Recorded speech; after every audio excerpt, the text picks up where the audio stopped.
yours, waiting on the sexy flow. Come get it all, are you gonna make me yours? Waiting on the sexy flow. I'm trying not to think about. मेरे अब्बू businessman थे और बहुत खुशहाल थे। मैं इनकी इकलौती बेटी थी। मुझसे वो बेहद प्यार करते थे। बिजनेस के सिलसिले में एक बार परदेस गए तो वहाँ एक हसीना को पसंद कर लिया।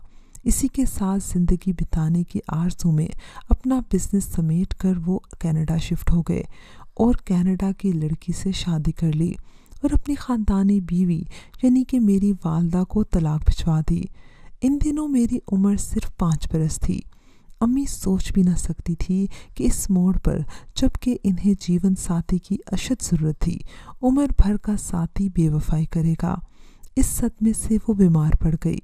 होना तो ये चाहिए था कि अब्बू जुदाई का दाग देने की बजाय साथ निभाते।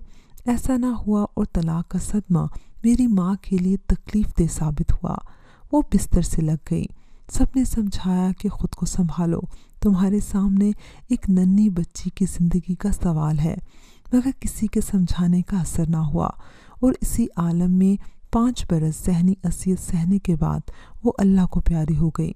मैं उस वक्त 10 बरस की थी जब मेरी वालदा इस दुनिया से रुखसत हो गई। मेरी खातिर ताया ने अब्बू को इत्तला दी। वो मुझे लेने नहीं आए बल्कि ताया को मेरे सरपरस्त मुकर्रर कर दिया। शुरू के 2 साल ताई के पास रही, लेकिन बहुत अफसुर्दा रहती थी।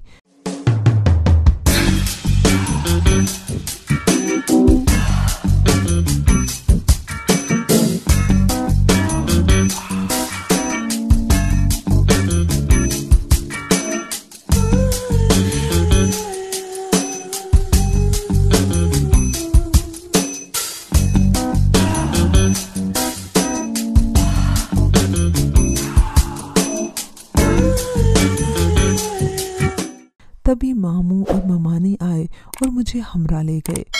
ताई मेरी सख्त मिजाज की थी, जबकि ममानी नरम दिल खातून थी। वो मुझसे बेहद प्यार करती और मेरा दिल बहल जाता।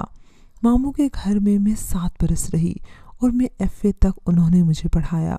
ताया से मशवरा करने के बाद मामू ममानी ने अपने बड़े बेटे कासिम से मेरी मंगनी कर दी। मंगनी पर ताया आए तो कहने लगे, मैं मरियम को साथ लेकर जाऊंगा और अपने घर से इसकी रुखसती करूंगा।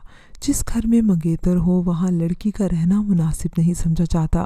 मामू ने इतराज़ न किया। मेरा जी तो न चाहता था कि ताया के घर रहूं, मगर इनकी मोहब्बत को मद्देनज़र रखते हुए मैं पेशावर आ गई। एक रोज़ ताया ने कहा कि बेटी, तुमने FA किया है, अगर BA भी कर लेती तो अच्छा होता। मैं भी यही चाहती थी। ताया अब्बू का अंदिया पाते ही एक गर्ल्स कॉलेज में दाखिला ले लिया। एडमिशन तो मिल गया, मगर कॉलेज घर से काफ़ी दूर था। चंद रोज़ ताया ने लाने ले जाने की जिम्मेदारी निभाई, लेकिन इन्हें मेरी वजह से अपने ऑफिस जाने में देर हो जाती थी। लिहाजा मैंने तजवीज़ दी कि अगर आप बुरा ना माने तो मुझे कॉलेज के गर्ल्स हॉस्टल में रहने की इजाज़त दे दें। हर वीकेंड पर मैं आ जाया करूँगी। ताई ने इस तजवीज़ की भरपूर तायद की। तभी ताया ने हॉस्टल में रहने की मुझे इजाज़त दे दी।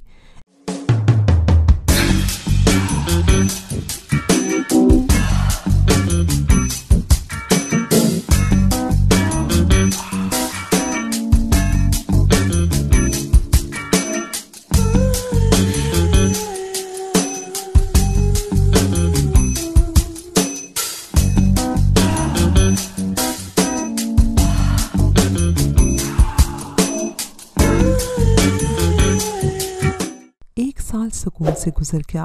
फाइनल ईयर में थी कि एक रोज़ मामू और ममानी का ख़त आ गया। लिखा था, कासिम को तालीम के सिलसिले में 2 साल के लिए बैरून मुल्क जाना है। हम चाहते हैं इसके जाने से पहले मरियम को रुखसत करके घर ले जाएं। ख़त पढ़कर परेशान हो गई। फाइनल ईयर में कौन तालिब इल्म कॉलेज को खैर बात कहना चाहेगा, जबकि मुश्किल से दाखिला मिला था और मेरी तालीमी पोजीशन बेहतरीन थी। ताई ने ख़त दिखाया और मुझसे बात की तो मैंने कहा कि मुझे तालीम मुकम्मल करने दें, शादी बाद में हो जाएगी। ममानी का फ़ोन फिर आ गया कि शादी की तैयारी कर लें, हम तारीख लेने आ रहे हैं। तब मैं सख्त रंजीदा हो गई। ताई ने बात मुझ पर डाल दी اور کہا لڑکی شادی سے انکار کر رہی ہے تو ہم کیا کریں؟ زبردستی تو نہیں کر سکتے، ممکن ہے پڑھائی کا بہانہ ہو اور وہ تمہارے لڑکے کو پسند نہ کرتی ہو، بہتر ہے خود آ کر اس سے بات کر لو۔ تائی کے بھڑکانے پر ممانی بد دل ہو گئیں۔ ماموں سے کہا لڑکی ہاسٹل میں رہتی ہے، شاید آزاد خیال ہو گئی ہے، قاسم سے شادی نہیں کرنا چاہتی، ممکن ہے کسی اور لڑکے کو پسند کرنے لگی ہوگی۔ قاسم نے بھی یہ سن لیا کہ مریم نے شادی سے انکار کر دیا ہے۔ میں قاسم کی بچپن سے منگیتر تھی، قدرتی طور پر اسے مجھ سے لگاؤ تھا، بلکہ اس کے تصورات میں ہی بسی ہوئی